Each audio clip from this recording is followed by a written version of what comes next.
उत्तर प्रदेश के हाथरस में सत्संग के बाद हुई भगदड़ की घटना से पूरा देश हिल गया है। बाबा के दरबार में लाशों का अंबार लग गया है।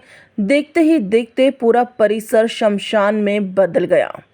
इस घटना में अभी तक 128 से ज़्यादा लोगों की मौत हो चुकी है। इस सत्संग का आयोजन नारायण सरकार हरिनाम का बाबा कर रहा था। बाबा से आशीर्वाद लेने के लिए 1 लाख से ज़्यादा लोग पहुंचे थे। भोले बाबा के सत्संग से लौट रही हजारों की भीड़ में भगदड़ के बाद हुई मौतों से हर किसी को झकझोर कर रख दिया। मरने वालों में वृद्ध और महिलाओं के अलावा बच्चों की संख्या सबसे ज़्यादा बताई जा रही है। भोले बाबा के सत्संग को लेकर कई दिन से फुलरी में साफ सफाई बाबा के भक्त कर रहे थे। सुबह आयोजन से पहले हजारों लोगों की भीड़ सत्संग में आ गई। बाबा सत्संग के बाद अपनी लग्जरी गाड़ी से निकलने लगे, तभी हजारों की संख्या में उसी रास्ते से निकलने लगी। बाबा की गाड़ी को निकालने के लिए आयोजकों ने रास्ता रोक दिया। इस कारण भगदड़ मच गई। हादसे के बाद जब लोगों की मौत मौके पर हो गई तो तमाम परिजन बेसुध होकर गिर गए। होश आने पर उन्होंने खुद को संभाला और अपनों को तलाशते नजर आए। हजारों लोगों की भीड़ जब जीटी रोड पर आई तो वाहनों को जहां के तहां रोक दिया गया। इस कारण तमाम श्रद्धालु हाईवे पर बैठ गए ताकि इस भीड़ में कहीं उनके अपने मिल जाएं। हाथरस हादसे के दौरान जो लोग वहां मौजूद थे, उन लोगों ने जो बताया वो दिल दहला देने वाला है। ये लोग हादसे के तुरंत बाद बस से घर वापस लौट रहे थे। एक व्यक्ति ने कहा कि हमारे सामने 2 लोगों की मौत हो चुकी थी। खुशकिस्मत है कि वो बचकर आ गए। जिस हिसाब से भीड़ थी और कम पुलिसकर्मी तैनात थे। 2 घंटा हो गए एक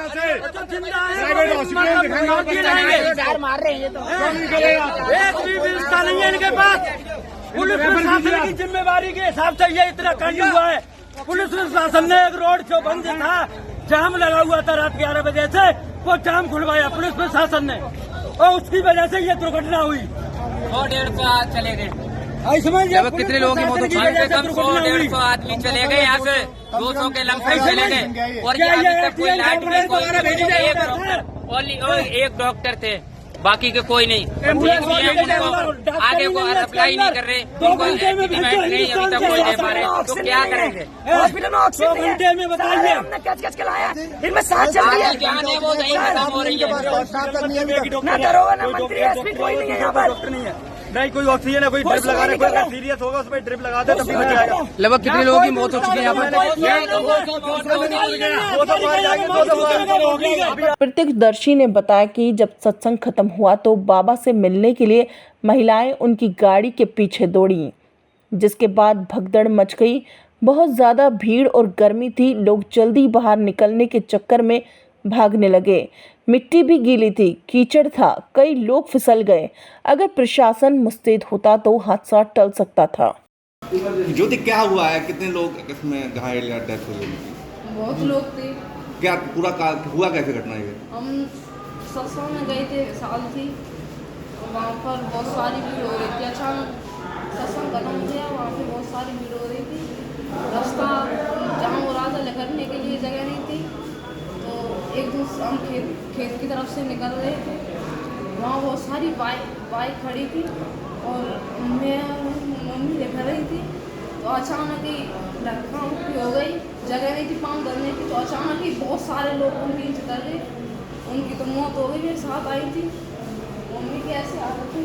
अच्छा, क्या गड्ढे में गिर गए थे या भगदड़ हो गई थी? भगदड़ के नीचे दब गए? हम धरने की जगह नहीं थी, एक दूसरे में धक्का दे रहे थे। नीचे जगह थी, तो उस नीचे जगह पे मोटरसाइकिल खड़ी थी, हम ऊंचे पे खड़े थे। अचानक ही गिर गए एकदम।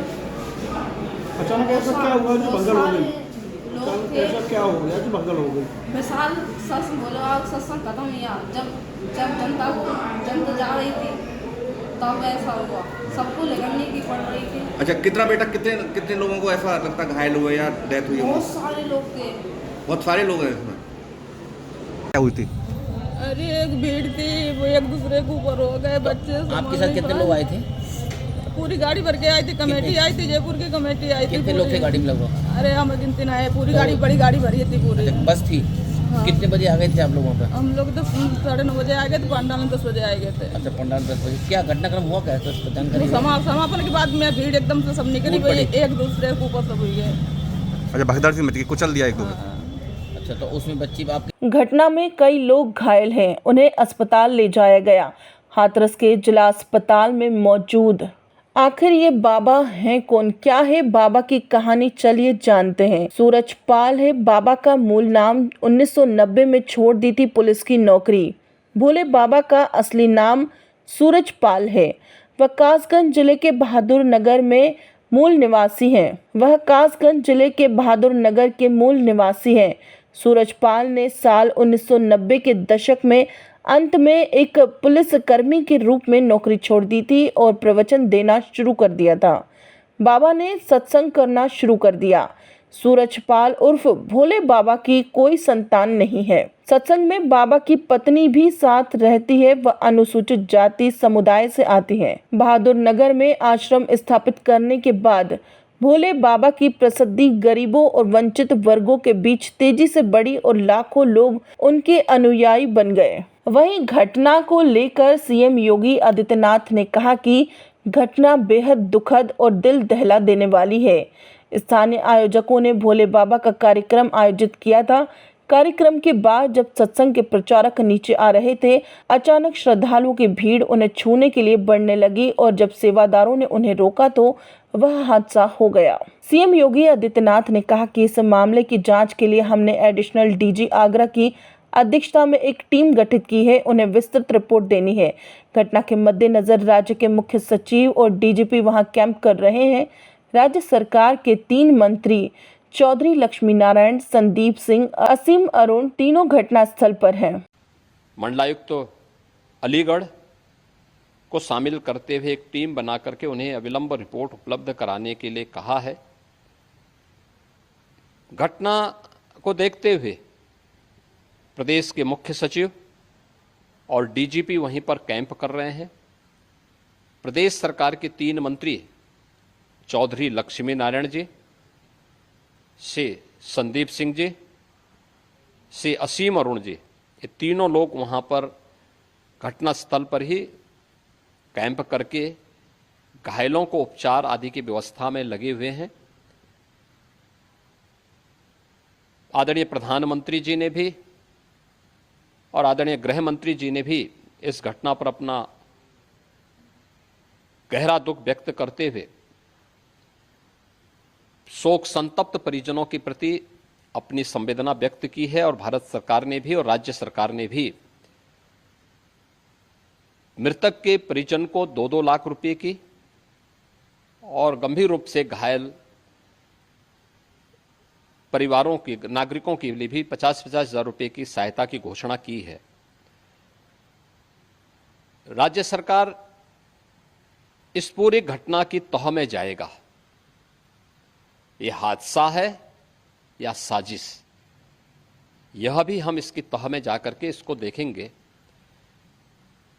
इस प्रकार की घटना पर पीड़ितों के प्रति संवेदना व्यक्त करने की बजाय राजनीति करना यह अत्यंत दुर्भाग्यपूर्ण है और निंदनीय भी। जो लोग इस पे कुछ राजनीतिक दल इस पे राजनीति भी कर रहे हैं, इसको गलत बता रहे हैं, आपको लगता है कि इस तरीके की घटना जब होती है तो राजनीति करने की बजाय सरकार देखिए ये समय पीड़ितों के घावों पर मलहम लगाने का है, पीड़ितों के प्रति संवेदना का है। सरकार इस मामले में पहले से संवेदनशील है और सरकार इस मामले की तह में जाकर के साजिशकर्ताओं को भी और इस घटना के जिम्मेदार जो हैं उनको भी उचित सजा देगी। मुख्यमंत्री योगी आदित्यनाथ आज हाथरस पहुंचे और उन्होंने घायलों का हाल जाना। मुख्यमंत्री ने प्रेस कॉन्फ्रेंस कर अधिकारियों को निर्देश दिए। तहसील के गांव में एक दुखद और दर्दनाक घटना अपराह्न में घटित हुई।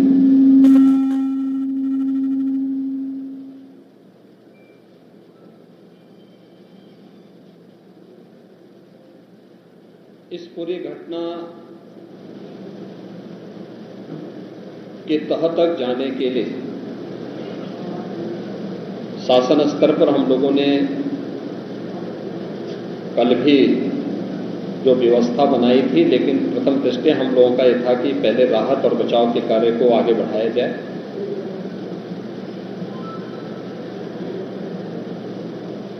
इस पूरी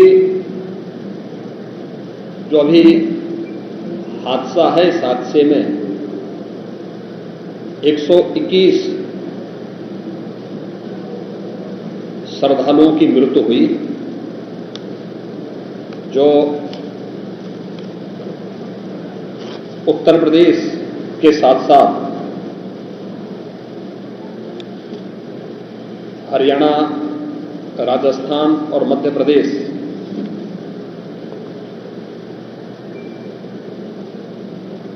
से भी जुड़े हुए थे। उत्तर प्रदेश में हाथरस, बदायूं, कासगंज, अलीगढ़, एटा, ललितपुर, शाहजहांपुर, आगरा, फिरोजाबाद, गौतम बुद्ध नगर, मथुरा, औरैया, बुलंदशहर, पीलीभीत, संभल और लखीमपुर खीरी, इन 16 जनपदों के भी कुछ श्रद्धालु जन थे जो। खबर सूत्र के लिए उत्तर प्रदेश हाथरस से संजना प्रियानी की रिपोर्ट।